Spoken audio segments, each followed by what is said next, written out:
O Pequeno Príncipe de Antoine Saint-Exupéry, o personagem faz uma viagem onde descobre que nós somos responsáveis por tudo aquilo que cativamos. Pensando nessa história e na experiência vivida como mãe, Graziella Gilioli contou que viveu em Um Pequeno Médico. Graziella, prazer enorme ter você aqui. O seu livro tem uma história muito linda, né, de uma mãe que lutou muito, né? E eu queria que você falasse um pouco por que é Pequeno Médico. Bem, eu tive 2 filhos e agora eu tenho um. Marcelo hoje tem 20 anos e o Alexandre, que é o personagem principal do livro, teria hoje 18 anos. Mas desde que ele é bem pequeno, ele queria ser médico. E aos 12 anos ele foi diagnosticado com um neuroblastoma, que é um câncer no terminal nervoso das células. E durante a doença dele, ele pôde ser médico. Ele pôde ser médico? Por isso que eu dei o título, em homenagem a ele, de O Pequeno Médico. Porque desde a primeira reação que ele teve, quando soube que ele teria que fazer uma cirurgia, ele perguntou para o cirurgião: mas como vai ser essa cirurgia? Aí o médico pegou um papel, um lápis, e começou a fazer um círculo no meio da folha em branco. Falou: olha, Alexandre, está vendo essa bola aqui?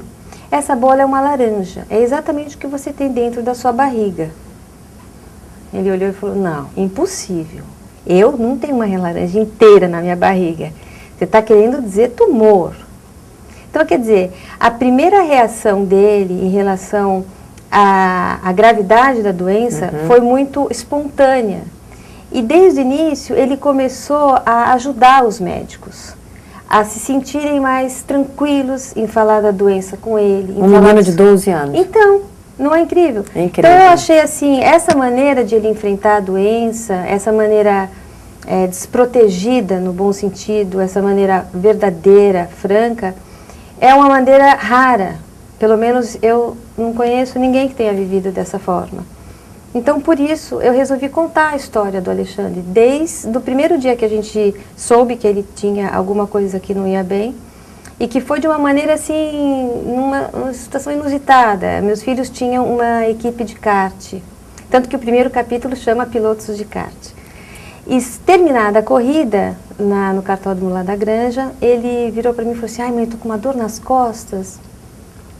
Lógico, né, Alexandre, esses karts são uma porcaria. Aí eu já comecei a detonar, porque o meu coração ficava na boca quando eles andavam a 100 km por hora, sem carenagem nenhuma. Já é uma coisa terrível, né? Aí ele falou: não, mãe, é diferente, é uma dor diferente. E aí a gente começou a descobrir, fazendo exames, Então, quer dizer, de uma vida super bacana que ele tinha, de uma hora para outra, ele se viu internado num hospital, num quarto de hospital, com médicos, enfermeiros, fisioterapeutas, nutricionistas e tudo. E mesmo assim, ele enfrentou de uma maneira muito positiva, muito corajosa. Graziella, quanto tempo ele ficou doente? Ele ficou doente exatamente 20 meses. A gente fez a internação no Einstein no dia 5 de dezembro de 2001. E ele saiu do Einstein, dia 5 de agosto de 2003, num caixão, para o Getsemane, em São Paulo. Exatamente 20 meses. Quer dizer, ele nunca voltou para casa depois dessa internação? Idas e voltas, sim. Tipo assim, ele fez a cirurgia, que foi uma cirurgia longa, fica uma semana para se recuperar, volta um pouquinho para casa. Volta para quimioterapia, volta para casa. Mas isso, assim... É muito desgastante também, porque cada vez que ele voltava para casa, ele ficava menos tempo em casa. Então, sabe quando você já sabe o que vem depois? Ele falava assim: mãe, eu estou achando tão difícil voltar para casa porque eu já sei que eu não vou ficar em casa.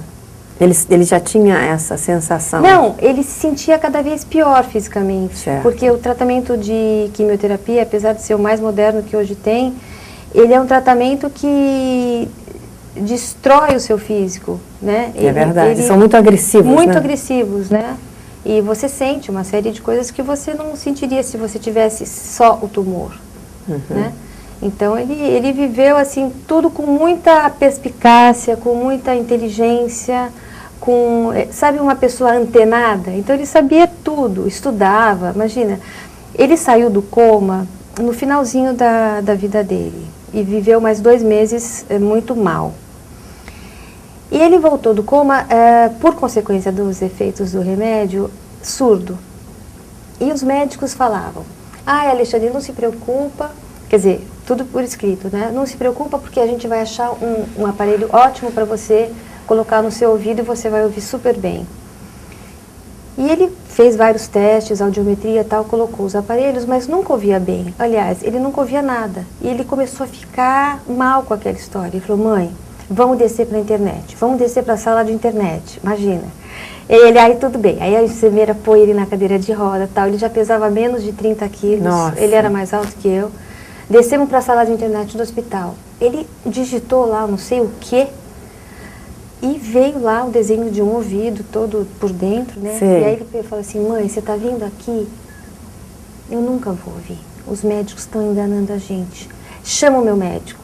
Sabe? Nossa, então, quer dizer que ele se diagnosticava também. Não, ele sabia, ele se interessava, né? Porque, na verdade, assim, eu acho que hoje em dia, nenhum conhecimento e de nenhuma natureza, seja ele físico, científico, teológico, filosófico, de qualquer natureza, nenhum conhecimento mais é propriedade de um pequeno grupo. Porque existe a internet, existe livros... Democratizou muito, isso, né? O sim. conhecimento foi democratizado. E esse conhecimento democratizado, ele tem o lado bom e o lado ruim. Porque o ruim é que a ignorância, às vezes, é uma bênção. Claro, porque a pessoa não sabe o que vem. Exatamente. O lado bom é que você tem como se posicionar frente a alguma coisa que você tira conclusões por você mesmo. Né? Você não precisa ser só um receptáculo de informações. Claro. Você pensa a partir daquilo que você pesquisa. E você acha que ele estava consciente o tempo todo da doença dele? Não, certeza absoluta. Certeza absoluta. Não, porque ele lia os laudos. O laudo é o que o médico escreve nos prontuários. E ele lia aquilo e acompanhava exatamente a evolução de tudo. Não, e ele falava, putz, mãe, isso daí vai ser barra. Quando eu fiquei feliz, isso eu me senti, depois eu me senti uma tonta. Ele fez um transplante de medula. Então, o que é o transplante de medula? É assim, em tese, em rápidas palavras, você mata a produção de sangue, destrói toda a concentração de sangue que você tem na medula. Depois você injeta células boas e que você torce para que aquilo fertilize. Como se você tivesse uma plantação de uva que já deu a primeira colheita, você ara aquela terra e planta novas sementes e a uva nasce novamente. Mas só que às vezes não é assim. Nem com a terra, que às vezes não produz aquela uva esperada, nem com o nosso corpo.